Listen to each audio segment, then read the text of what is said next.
오늘은 성경 읽기로 맞이한 세상이라는 주제로 함께 나누도록 하겠습니다.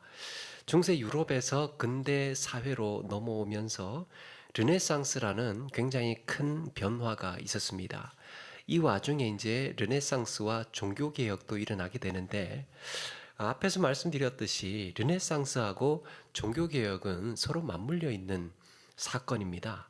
그래서 르네상스가 있었기 때문에 종교 개혁도 가능했었고 또 이 종교 개혁은 르네상스를 사실상 완성시키고 확장시키는 놀라운 일을 해냅니다. 종교 개혁이 이 어떤 면에서는 이 르네상스를 일상의 사람들의 일상의 삶에 직접적인 영향을 미치는 일을 했는데요. 그걸 이제 오늘 말씀드리려고 합니다. 왜 그럴까? 성경이 각국의 언어로 번역이 되면서 교육혁명을 가져왔기 때문입니다. 그 중세 이전에 그 중세 시대 때까지만 해도 뭔가를 사람들한테 가르친다라고 했을 때는 뭐를 가르칠까요? 국어, 수학, 역사 이런 거 가르칠까요? 아니에요. 중세까지의 교육이라는 거는 아버지에게 배우는 겁니다. 인생을 배우고 또 아버지의 손재주를 배우고 기술을 배우고 그래서 뭔가를 배운다는 것은 스승에게 이 스승의 뭔가 재주를 배우거나 손재주를 기술을 배우거나 이런 게 교육이었습니다. 그런데 교육혁명이라고 했을 때는 이제 사람들이 뭘 배우기 시작을 하느냐 하면 그때부터 텍스트를 읽기 시작을 하는 거예요. 읽기 시작을 하는 겁니다. 근대로 들어오면서 굉장히 놀라웠던 변화 중에 한 가지가 책을 읽기 시작하는 시대가 되었다는 겁니다. 그 이전에는 책을 읽는다는 것은 극소수의 정말 1% 정도의 귀족이라든가 정치하는 사람이라든가 이런 사람들이 필요한 문서를 위해서만 사용을 했지 95%에 달하는 거의 대부분의 일반 평민들은 책을 읽을 이유가 없었습니다. 그랬죠. 중세까지만 해도 그랬습니다. 그래서 이 르네상스와 종교개혁이 일어나고 이제 근대로 넘어올 때 가장 큰 충격, 가장 큰 변화는 책을 읽기 시작을 했다는 거예요. 그게 종교개혁이 기여했다는 겁니다. 자, 그리고 그러면서 또 이제 읽기 시작을 하니까 직업관도 바뀝니다. 예전에는 자기가 주어진 삶의 자리가 운명이라고 생각했습니다. 그러니까 나는 가난한 집에 태어났으니까 나 한평생 이 길이 내 인생이야. 나는 이 노예 밑에 태어났으니까 이 길이 내 인생이야. 이게 거의 정해진 운명처럼 살았습니다. 그래서 자기의 삶의 자리가 있었습니다. 그런데 직업이 읽기 시작을 하는 시대가 되니까 굉장히 많은 생각들, 굉장히 많은 사상들이 막 폭발적으로 늘어나면서 직업이 다양해지기 시작을 합니다. 요즘처럼 AI 시대가 되었다 그러잖아요. 이게 사실상 역사적으로는 굉장히 큰 충격이잖아요. 그러면서 지각 변동이 일어나는 겁니다. 직업에 대한 가치관, 세계관 이런 것들도 여러 방법으로 다양해지고 또 어떻게 흘러가게 될지 이런 것들도 예측하기 어려울 정도로 그렇게 급변하고 있습니다. 그리고 또 한 가지는 성직, 거룩한 삶의 대중화입니다. 성직자들만 그전에는 거룩한 사람들로 여겨졌는데 이제는 농부, 상인, 또 뭐 기술자, 정치가 이런 모든 사람들이요 하나님의 소명을 받은 사람들로 하나님이 나에게 이 자리를 주셨다. 하나님이 나에게 이런 달란트를 주셨다. 이런 의식이 생겨나기 시작을 하는 겁니다. 그러니까 이전까지는 나의 주어진 운명이다 였지만 이 수동적이었지만 이제는 하나님이 나에게 소명을 주셔서 내가 이걸 적극적으로 해내야 되겠다라는 이런 의식으로 바뀌게 된 겁니다. 서로에게 이런 영향을 줄 수 있었던 그러니까 이 르네상스와 종교개혁이 서로에게 이런 영향을 줄 수 있었던 한 가지가 바로 성경을 읽게 되었다는 겁니다. 성경을 읽게 되었어요. 읽기 문화의 대중화 이거는요 세상이 뒤집히는 굉장히 큰 충격적인 사건입니다. 읽기 문화의 대중화. 그런데 그 읽기 문화의 저변 확대를 뭐가 했다고요? 성경이 했다는 거예요. 그러면 성경 읽기는 이제 세상을 어떻게 변화시켰을까? 중세 유럽은 라틴어로만 된 성경을 갖고 있었습니다. 우리 지난번에 말씀드렸죠. 제롬이라고도 하는 히에로니무스의 그 벌게이트 성경만 가지고 신앙의 유일한 경전으로 삼아왔습니다. 그런데 중세 성경의 한계가 뭡니까? 중세 성경은 필사를 했다는 거, 손으로 썼다는 겁니다. 손으로 쓰니까 대량으로 이게 몇 달씩 걸리니까 한 권 나오는 데에 막 수개월씩 거의 1년 가까이 걸리니까요. 이게 그냥 많이 나오는 게 아닙니다. 그래서 성경을 가지고 있다는 것은 굉장히 큰 어마어마한 재산과도 가격도 비쌉니다. 그래서 필사를 한다는 건 일일이 이렇게 손으로 쓰고 그리고 거기에 아름다운 장식도 하고 그림도 그리고 막 금장도 하고 막 이렇게 하니까요. 굉장히 값비싸게 꾸며졌습니다. 그래서 성경은 그냥 있는 게 아니고 성당이라든지 교회라든지 또 수도원이라든지 이런 데에 이제 몇 권씩 그냥 한두 권씩 극소수의 귀족들만 살 수 있는 고가의 소유물이었습니다. 웬만한 집 한 채 값에 맞먹는 물건이에요. 성경이 그만큼. 일반인들은 구경조차 할 수 없습니다. 성경을 구경조차 할 수 없었습니다. 그러다 보니까 성경을 해석할 수 있는 사람들이 사제들만 가능했고 사실 또 있어봐야 글을 몰랐기 때문에 읽을 수도 없었고 그래서 사제들만 성경을 해석할 수 있었고 그들이 해석의 권리를 가졌습니다. 사실 뭔가 읽는다 이거 읽을 수 있다라는 것은 해석한다는 말이잖아요. 읽을 수 있다는 것은 해석한다는 얘기입니다.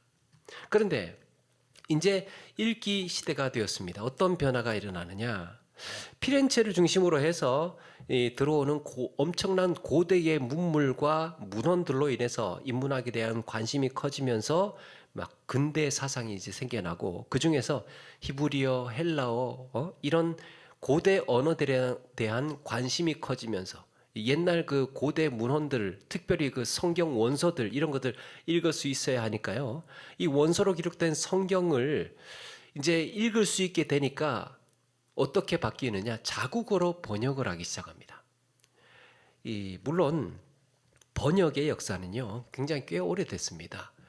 그 대표적인 인물이 1382년에 위클리프라는 사람입니다. 위클리프 성경. 그 최초로 영어 완역 성경을 제작을 합니다.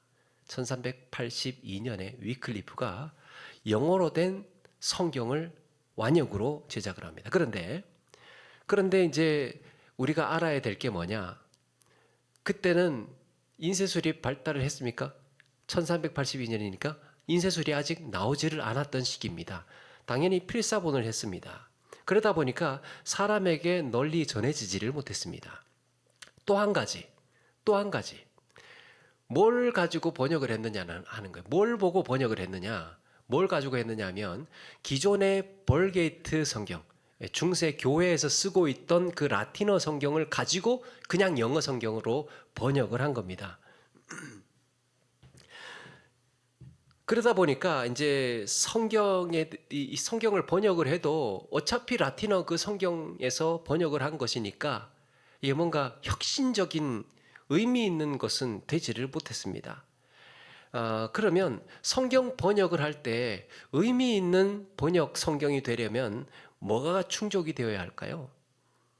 히브리어, 헬라어, 고대 원어에서 번역이 된 것이어야 하고 또 한 가지는 인쇄가 되어야 합니다. 인쇄물이어야 합니다. 출판되어야 된다는 거죠. 엄청나게 대량 생산이 되어야 된다는 겁니다. 두 가지. 그러니까 고대 헬라어, 히브리어에서 번역이 된 것이어야 할 것. 그리고 두 번째는 출판되어야 할 것. 엄청난 대량 생산이어야 할 것. 그래야 이 번역 성경이 가치가 있는 겁니다. 그런데 그 사이에 이제 그 의미 있는 성경 한 가지가 나오죠. 1516년에 자꾸 말씀드리는데 에라스무스. 그 헬라어 신약 성경 에라스무스라는 사람, 네덜란드의 에라스무스라는 사람이 이 고대 헬라어 성경과 헬라어와 기존의 그 헬라어와 라틴어 성경을 이렇게 대조시켜 놓아서 펴내게 됩니다. 그러니까 온전히 번역을 했다기보다는 그냥 이 헬라어와 지금 그들이 쓰고 있는 라틴어 이렇게 대조 출판을 한 것입니다. 이렇게 하고 나니까 이제 어떤 효과가 있느냐 하면 헬라어 성경이 이 뜻이 라틴어에는 이 뜻이다라고 밝힌 셈이고, 그러다 보니까 기존의 벌게이트 성경, 이 성당에서 쓰고 있던 그 성경에 오류들이 툭툭 튀어나오기 시작을 한 겁니다. 오류들이 폭로가 되게 된 셈입니다. 그렇다면 이제 헬라어 원문도 반영하고 아까 말씀드린 그리고 인쇄기로 출판도 한 최초의 번역 성경은 뭘까? 자국으로 번역한 성경은 뭐냐? 그게 1522년 마틴 루터의 독일어 신약 성경입니다. 마틴 루터가 그래서 의미 있는 일을 한 겁니다. 헬라어 히브리어에서 헬라어에서 번역을 한 것이었고 그리고 출판도 했습니다. 그래서 독일어 마틴 루터의 독일어 신약 성경. 루터는 에라스무스의 헬라어를 독일어로 번역 출판해서 최초의 자국어 성경을 펴냅니다. 그 다음에 이제 4년 후에 1526년에 윌리엄 틴들이라는 사람이 있습니다. 이 틴데일 성경 혹시 들어보셨습니까? 틴데일 주석 뭐 이러면서 틴데일이 바로 그 틴들이에요. 그 틴데일 신약 성경을 영어 성경을 번역을 한 겁니다. 그 에라스무스의 헬라어 신약 성경을 최초로 영어로 번역한 사람이 틴데일입니다. 윌리엄 틴데일. 그리고 이제 몇 년 후에 히브리어로 모세오경을 이 틴데일이 번역을 합니다. 이 틴데일 성경은 하도 번역이 잘 돼서 영어 문장으로 하도 번역이 잘 되어 가지고 1611년에 거의 이제 1611년이면 거의 100년 가까이 되는 지나고 난 다음입니다. 그때 이제 그 유명한 킹 제임스 성경 들어보셨습니까? 킹 제임스 성경. 빨리 고개 끄덕끄덕 해주셔요. 킹 제임스 성경의 토대가 됩니다. 그러니까 킹 제임스 성경이 틴데일 성경을 거의 이제 모방을 해서 80% 정도 모방을 해서 출판을 한 것입니다. 그리고 지난 시간에 말씀드린 것처럼 칼빈의 사촌 형이 피에르 로베르 올리베땅이라고 하는 사람이 프랑스어 성경을 번역하게 됩니다. 헬라어 히브리어에서 프랑스어로 성경을 번역을 합니다. 그게 프랑스어 성경 혹은 올리베탕 성경이라고 합니다. 그런데 자, 지금 이제 독일어 나왔고 영어 나왔고 프랑스어 나왔고 이렇게 나왔습니다. 그런데 이런 성경 번역으로 인해서 이 사람들이 굉장히 큰 순환을 당합니다. 파격적이잖아요. 그 기존에 있던 벌게이트 성경을 따르지 않고 뛰어넘은 거잖아요. 벌게이트 성경을 완전히 확 뛰어넘어 가지고 그 원문에서 자국어 성경으로 바로 뛰어넘어서 베껴온 것이니까 기존의 가톨릭 교회가 얼마나 불쾌하고 괘씸하겠습니까?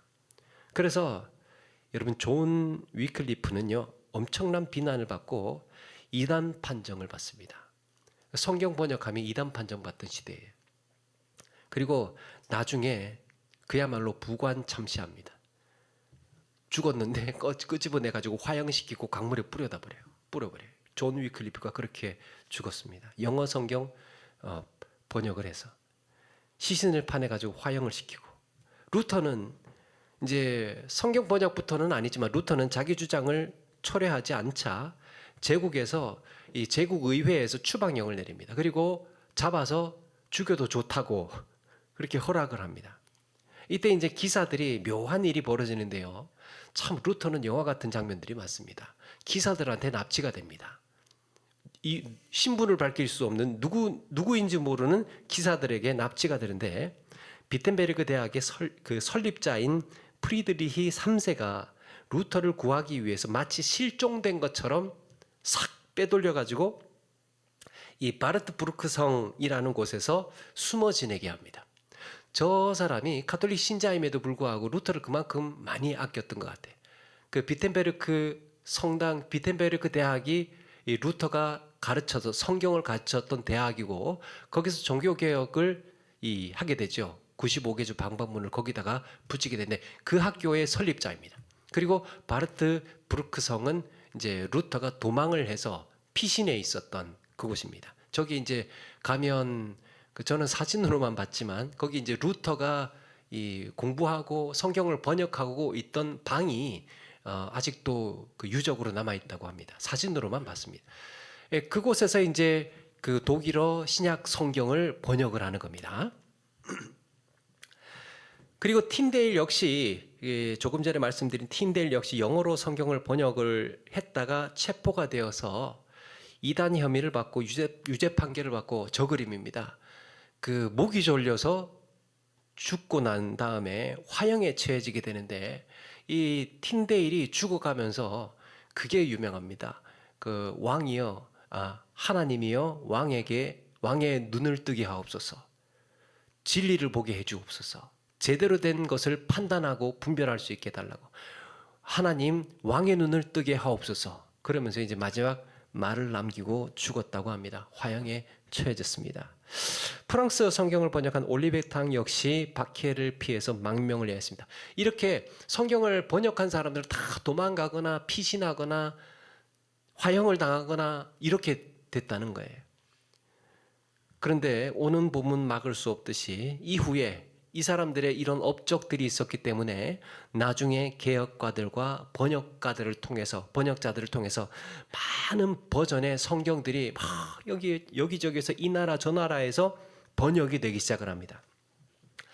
여러분, 성경을 번역한다는 건 이단에 내몰리고 처형을 각오해야 하는 작업입니다. 굉장히 위험하고 또 힘든 작업이기도 합니다. 이들은 왜 이토록 이런 위험을 감수하고 목숨을 걸어서라도 자국어로 된 성경을 번역하려고 했을까? 이 번역을 안 해도요, 이 정도 되는 사람이면, 번역을 할 수 있는 정도의 사람이면요, 충분히 라틴어 성경만 가지고도 자기들이 신앙생활 하는데 어려움은 없을 겁니다. 그런데 이 그들의 목적은 한 가지예요. 그들의 목적은 사람들에게 성경을 직접 읽을 수 있어야 한다는 겁니다. 그들이 가지고 있었던, 왜 번역을 하겠습니까? 그렇게 긴 시간 자기 목숨 그 위태로울 수 있는 위험까지 감수하면서까지 왜 번역을 했겠습니까? 사람들로 하여금 그들이 직접 성경을 읽을 수 있도록 해야 된다라는 사명감이 있었던 거죠. 그래야 교회의 모순이 뭔지, 그 중세 교회의 모순이 무엇이고 어떤 교리가 잘못됐는지 이런 것들을 알 수 있지 않겠습니까?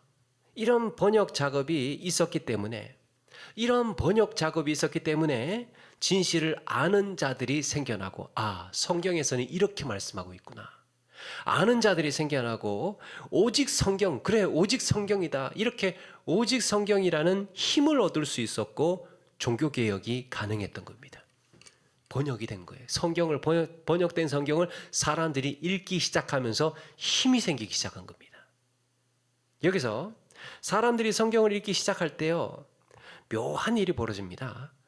그 성경을 읽기 시작할 때 성경의 욥기, 시편, 잠언, 전도서, 아가서 이런 것들이 이 성경 곳곳에 거의 시의 비중이요, 거의 이제 20% 30% 정도 가까이 됩니다. 시의 비중이. 그러니까 사람들이 시를 읽는 거예요. 시를 읽는 거.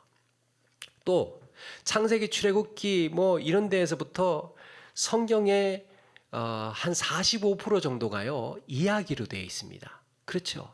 다 스토리, 다 이야기로 되어 있습니다. 사람들이 시를 읽고 이야기를 읽는 거예요.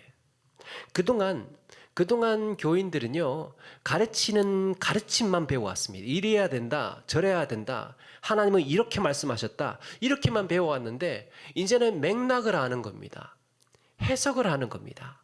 시를 읽는 거예요. 교훈이라든지 교리라든지 이런 것들만 주입해서 듣던 시대에서 이제 성경 이야기로 기록된 것을 읽기 시작하는 겁니다. 이야기 얼마나 많습니까? 아담과 하와가 죄를 지었던 사건, 또 아브라함이 여정을 떠났던 출애굽의 그 놀라운 홍해가 막 이렇게 갈라지고 엄청난 이야기들이 다윗과 골리앗 뭐 얼마나 재밌습니까? 이런 이야기들이 그리고 또 예수님의 행적, 예수님의 행적, 죽을 위기에 있는 사람들, 죄 지은 가늠하다 잡힌 여인 이런 막 그 사람들이 일어나면서 반전이 일어나고 하나님의 은혜를 경험하게 되고 야 하나님께서 이렇게 주님께서 이렇게 하셨구나. 주님께서 이런 일들을 행하셨구나. 이러니까요. 막 사람들이 거기에 막 몰입을 해서 엄청난 이야기들을 읽게 되는 겁니다. 그 언제 한번 그 지하철 탈 일이 잘 없기는 한데 타서 이렇게 보니까요. 사람들이 다 스마트폰 보고 있더라고요. 지하철 쫙 깔려 있는 사람들이 다 앉아가지고 전부 다 자기 스마트폰 보고 있습니다. 버스에서도, 버스 안에서도, 버스 정류장에서도, 지하철역에서도, 하여튼 뭔가 있기만 있으면 그냥 그 자기 스마트폰만 들여다보고 있습니다.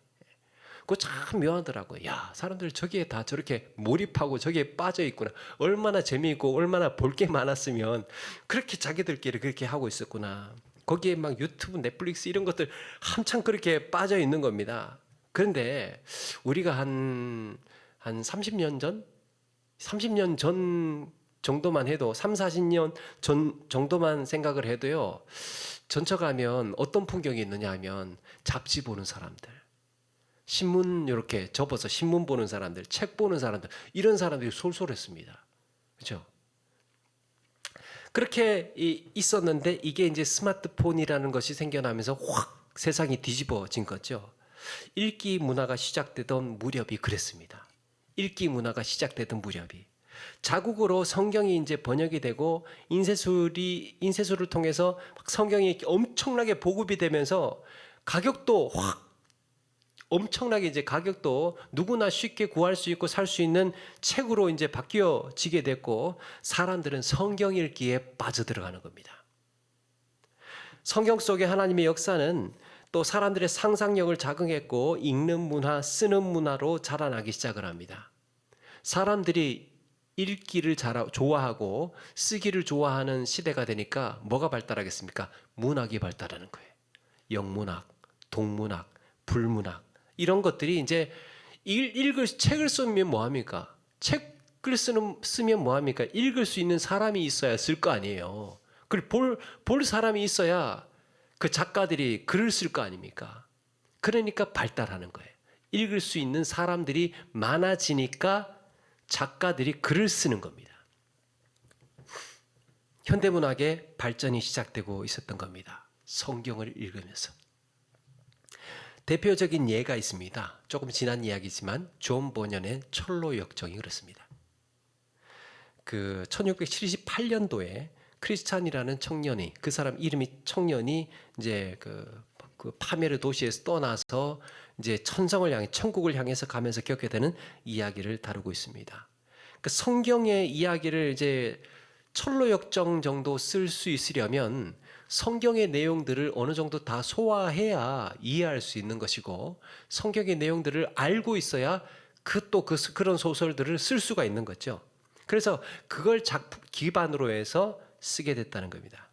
존 밀턴의 신라권이라든지 아담과 하와가 창세기의 인간의 타락 이야기를 이제 그 재구성해서 신라권이라든지 이런 것들 유명한 책을 그 시절에 그렇게 써내게 됩니다. 그런데 더 놀라운 사실은 각국의 언어로 성경을 번역을 할 때요, 영어든 독어든 불어든 이 복잡한 우리가 상상하기가 좀 어려운 성경을 이렇게 번역을 하고 사람들이 읽기 시작을 하면서 어떤 효과를 얻게 되느냐 하면 그 사실 이 영어든 불어든 독어든 사실 같은 언어여도 서로 못 알아듣던 시대입니다. 이상하게도. 한 40년, 50년 전에 생각을 하면 그 충청도 사람이 경상도 사람 말 제대로 이해 못하고요. 못하고 강원도 사람 하는 말도 경기도 사람들이 잘 이해 못하다. 이런 약간 그게 무슨 말이냐, 그게 무슨 말이냐 이렇게 물어볼 정도로 그만큼 지방의 색깔이 컸는데요. 유럽도 그랬습니다. 같은 프랑스 말이라도 하도 사투리가 심하다 보니까, 같은 독일어라도 하도 사투리가 있다 보니까 이게 단어도 다르고 표현도 다르고 억양도 다르고 이러다 보니까 말을 못 알아듣는 겁니다. 그런데 성경이 쓰여지다 보니까 어떤 효과를 얻게 되느냐 하면 표준 문어체가 생깁니다. 표준 문어체. 그러니까 어디에서는 이제 이제 생각이 안 나네. 제가 사투리를 잘 몰라서. 어디에서는 이제 같은 말이라도 이 학교 다녀오겠습니다를 전라도에서는 이렇게 표현을 하고, 또 경상도에서 이렇게 표현하고, 강원도에서 저렇게 표현하고 이렇게 할 거 아닙니까? 그런데 학교 다녀오겠습니다라는 표준 문어체가 자리가 잡히는 거예요. 기준이 생기는 거예요. 기준이. 성경 번역을 하고 난 다음에 그런 효과를 얻게 된 겁니다. 학교에서 배우고 쓰는 언어가 통일이 됩니다. 교과서가 가능해집니다. 교과서라는 게. 그러니까 이 어느 지방에 와서 어느 지방에서 오든 같은 표현, 같은 문체로 배우게 되니까 이게 기준이 생기니까 교육이 가능해진 겁니다. 어디 가선 같은 기준으로 같은 언어로 사용을 할 수 있습니다. 행정적인 것, 그리고 문학이라든가 이런 모든 곳에 쓰이는 표준 문어체라는 것이 통일이 되고 기초가 된 겁니다. 성경 읽기의 역할입니다. 성경 번역의 역할입니다. 물론 성경 번역만 가지고 그렇게 다 했다, 성경 번역이 다 했다가 아니고 성경 번역을 통해서 굉장히 큰 영향을 미쳤다 하는 겁니다. 1540년 스웨덴 국왕 구스타프 바사 1세의 명으로 최초의 스웨덴의 완역 성경, 스웨덴어 완역 성경이 출판이 됩니다. 48년 핀란드의 미카엘 아그리콜라라는 사람이 종교개혁의 핵심 원칙인 마찬가지입니다. 백성의 언어로 읽을 수 있어야 된다라고 생각을 해서 핀란드어로 된 신약 성경을 번역을 합니다. 나중에 이 아그리콜라가 그 핀란드 문학의 아버지라고 그렇게 불릴 정도로 또 대단한 사람이었고, 덴마크에도 크리스티안 3세 후원으로 크리스티안 3세 성경이 1555년에 출간이 됩니다. 이렇게 번역된 성경들이요, 각 나라에서 표준 문어체가 되는 거예요. 각 나라에서. 그리고 종교는 물론이고 문학이며 문법이며 교육이며 행정 모든 전반에 표준어로 자리를 잡아갑니다. 성경 읽기를 통해서 저변 확대가 되면서 그런 효과를 누렸던 거예요. 여러분, 이게 이 성경 번역이요, 조선 선교 당시에도 똑같은 기능을 했다는 사실을 아십니까? 조선 선교 과정에서도 19세기 구한말까지만 해도 조선의 모든 국가 문서는 한문이었습니다. 맞습니까? 한문이었습니다. 과거 시험도 한문으로 보고 문학 작품도 한문으로 보고 노노맹자 모든 책의 내용들이 다 한문으로 되어 있었습니다. 일상의 모든 서신들이며 편지글도 한문이에요. 한문. 19세기 말까지요. 그런데 1876년에 그 강화도 조약이라는 게 있죠. 강화도 조약을 맺고 나서 이 조선이 일본과 부닥치게 되고 서구의 이 문명들을 부닥치게 되면서 충격을 받습니다. 굉장히 충격을 받고 거기에 이제 조선의 개화파들이 우리가 어떻게 하면 발전할 수 있을까? 어떻게 하면 저들에게 휘둘리지 않고 우리도 좀 힘을 가질 수 있을까 고민을 하다가 무슨 생각을 했느냐 하면, 국민 대부분이 글을 모르는 상태로는 근대 국가를 만들 수 없다. 글 모르는 상태로는, 사실은 그 이전에 우리나라도 이 19세기 말까지만 해도 중세였습니다. 19세기 말까지도 한 400년 정도가 뒤처지는 거죠. 그런데 글을 모르고 있었던 거예요. 야, 가만히 보니까 백성들 거의 대부분이, 여러분 당시에요 97%였답니다. 문맹률이. 그 한자를 모르는 사람들이. 그 모든 대부분의 문서 텍스트가 한자를 사용을 하는 나라에서 한자 모르는 사람이 90%, 97%에 달했다고 합니다. 그러니까 양반 중에서 일부분만 썼던 거죠. 언문이라고 있었습니다. 언문, 그 일반 평민들 사이에서 한글입니다. 그 언문조차도 한 60% 정도, 많게는 한 80% 정도가 언문조차도 몰랐대요. 필요 없으니까 나무하고 그냥 밥하고 그렇게 그냥 글씨라는 것이 필요 없으니까 그렇게 사는데 지장 없었으니까. 그래서 개혁파들이 개혁에 대한 많은 논쟁을 오가면서 1894년 갑오개혁 때 뭐가 달라지느냐? 신분제도가 폐지가 되고 그리고 근대 행정 제도가 이제 여러 가지로 이제 도입이 되기 시작하는데 그때 공문서를 한글로 사용하기 시작합니다. 그때 비로소 한글로 사용을 합니다. 그나마 한글 아는 사람들이 한문 아는 사람보다 한글 아는 사람들이 좀 더 많았기 때문에 한글로 사용을 하기 시작한 거예요.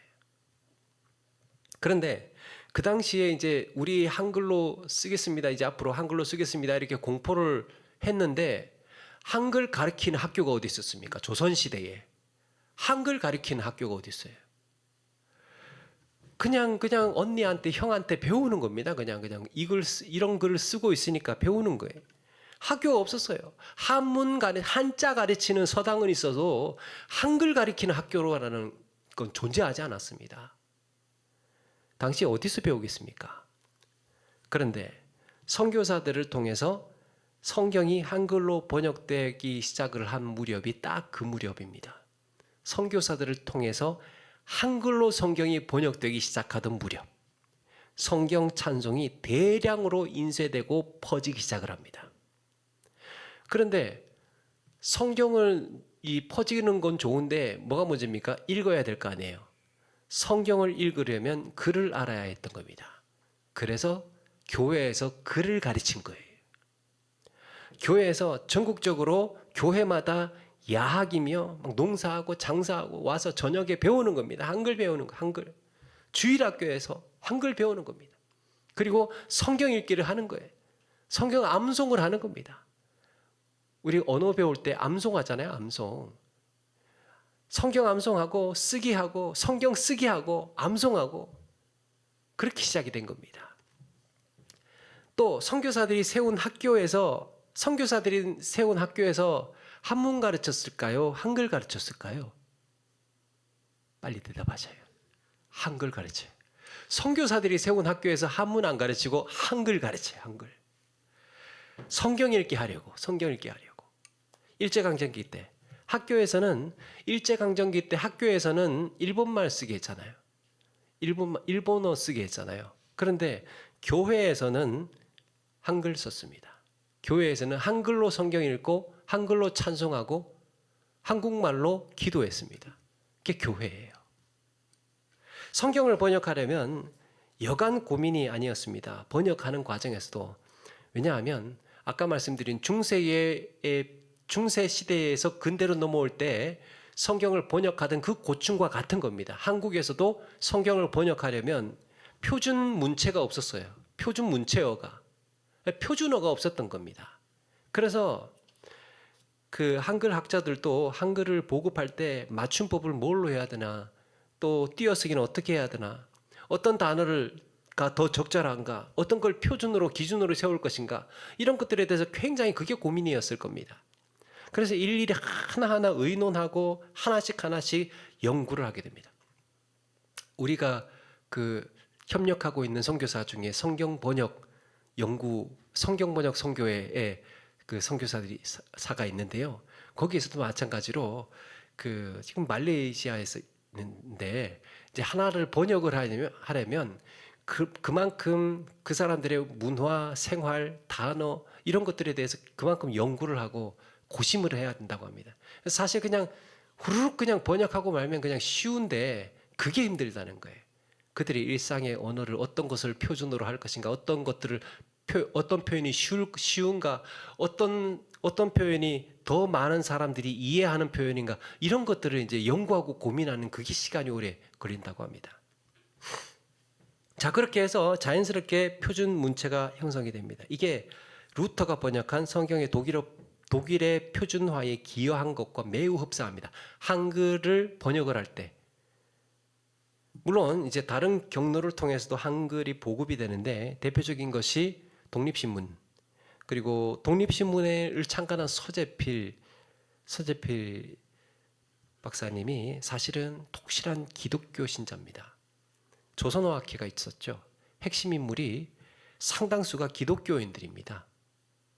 그 중에서 당시 조선어학회 한글학자인 최현배 님이라는 분이 있는데 그 조선의 한글 보급은 교회가 크게 공헌했다고 평가를 했습니다. 조선에 이렇게 한글이 보급된 것은 교회가 크게 공헌을 했다. 이 국어학자들이 맞춤법과 문법이라는 규범을 세웠다면 성경은 전국에서 실제로 읽히고 외워지고 낭독되고 교육되는 이런 과정을 이끌었던 거예요. 교인들이. 그래서 성경 번역은 한글을 사회에 뿌리 내리도록 한 가장 강력한 매체 가운데에 하나였습니다. 그렇게 글을 읽을 줄 아는 사람은 폭발적으로 올라갔고, 성경 읽기를 많이 하다 보니까 폭발적으로 올라갔고 근대 문학이 자라기 시작을 합니다. 한국에서도. 성경이 한글을 살려내고 살아난 한글은 조선의 근대 문학을 낳았던 거예요. 성경이 이끌었습니다. 400년 전에 유럽에서 일어난 현상이 조선에서도 성경이 번역이 되면서 그대로 재현이 되었던 겁니다. 그렇게 조선도 근대를 맞이했던 겁니다. 한국의 근대가 언제일까요? 한국 역사에서 근대라고 하면 언제를 근대라고 해야 될까? 서양의 근대는 언제입니까? 서양의 근대는 중세가 이제 끝나고 나서 시작된 때부터잖아요. 그 16세기부터. 그래서 그 서양에서 근대는 한 몇백 년 정도 돼요. 한 300~400년 정도, 400년 정도의 근대 시대가 있었습니다. 그런데 한국은 근대라고 할 만한 기간이 거의 없습니다. 그냥 중세에서 바로 현대로 넘어온 느낌이에요. 조선시대였다가 바로 현대로 넘어온 것 같아요. 그런데 보통 이제 저도 이렇게 찾아보니까 한 강화도 조약, 이제 그 해외와 외국과 접촉을 하면서부터 이제 거기서부터 시작이 되었다고 이야기를 하는데, 그렇게 되면 한 30년 정도 근대, 서양의 10분의 1 정도의 기간입니다. 한국은. 이 시대에 가장 이 30년 정도의 짧은 기간이잖아요. 서양은 한 300년, 400년 정도의 근대라는 기간이 있었는데, 중세는 한 1000년 정도가 있었고, 근대는 400년 정도가 되는데, 한국은 한 30년 정도. 그런데 이 30년 정도의 그 짧은 시기에 가장 큰 특징이 있다면 뭐냐? 한글의 폭발적인 보급입니다. 한글의 폭발적인 보급. 성경 읽기가 그 시대를 맞이하는 데에 이끌었던 겁니다. 근대 시대에 사람들이 깨어나고 글을 알게 되고 읽기 시작하고 여러 가지 이런 교육의 폭발적인 일들을 성경 읽기를 통해서 하게 됐다는 거죠. 오늘 우리가 읽은 본문도 바울이 뭐라고 합니까? 우리가 하나님께 끊임없이 감사함은 하나님의 말씀을 받을 때에 사람의 말로 받지 아니하고 하나님의 말씀으로 받음이니 진실로 그러하도다. 이 말씀이 또한 너희 믿는 자 가운데 역사하느니라. 한국 교회의 성도들이 성경을 읽으면서요, 그걸 하나님의 말씀으로 받았습니다. 하나님께서 말씀하시는 걸로 받았습니다. 그래서 하나님께서도 우리 가운데에 우리가 성경을 읽고 말씀을 읽는 가운데에 하나님께서 역사하셨고 은혜도 베푸셨습니다. 그렇게 그리스도인들, 우리 개신교 그리스도인들은 그렇게 말씀을 통해서 배웠고, 글을 읽으면서 배웠고, 말씀을 읽으면서 하나님의 말씀으로 받았기 때문에 나도 그렇게 살아야지. 나 이거 바꿔야지. 내가 이렇게 살아야지. 나 이걸 적용해야지. 하나님의 말씀으로 받았기 때문에 그걸 자기의 삶으로 흡수하고 변화시켜 나갈 수 있었던 거죠. 성경 읽기가, 성경을 읽고 우리가 말씀을 따라 산다는 게 그런 겁니다. 우리의 삶을 그렇게 하나씩 변화시켜 나가는 겁니다. 오늘 우리도 이렇게 그 말씀을 가까이 하고 성경이 번역이 되면서 그 사회가 어떻게 변화가 되었고 어떻게 이끌어 갔는가 하는 것을 보게 되었고요. 우리 신앙생활을 하면서 우리 역시도 이 하나님의 말씀이 우리의 삶을 변화시키고 우리의 삶을 이끌어간다 하는 사실을 기억하시고 우리의 마음과 생각들을 말씀 앞에 하루하루 다듬고 변화시켜 나가서 그렇게 더욱 힘 있는 그리스도인의 삶으로 세워가시는 저와 여러분 되기를 주의 이름으로 축원합니다.